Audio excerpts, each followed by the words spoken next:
For the Hamilton County Republican Party, it was important for us to address an issue that has affected our county, our cities, our families, schools, businesses. We hear from so many people who are affected by drug addiction issues. All 6.6 million Hoosiers are somehow touched by this epidemic.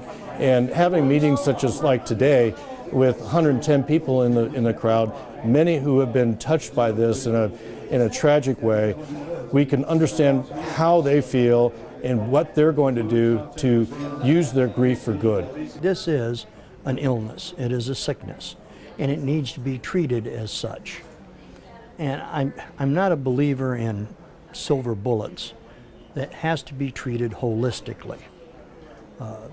I'm not a religious zealot. I don't care if you're Buddhist, Jewish, Christian, whatever faith. But if we don't get back to those core values of our beliefs and live by a moral code, it's going to continue to deteriorate. Explain that chart to me and why it should be so shocking. It represents heroin, fentanyl, and carfentanil. All of those are lethal doses of that drug. And if you look how very little carfentanil there is, what many of the drug dealers are doing, they'll put a little carfentanil in with some heroin that has already been cut a few times. Well, you can see the very small amount it takes to constitute a lethal dose.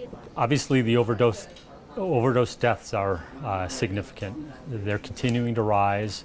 I was hopeful that we'd hit a peak last year, and we're continuing to grow this year, and who knows what 2018 will bring.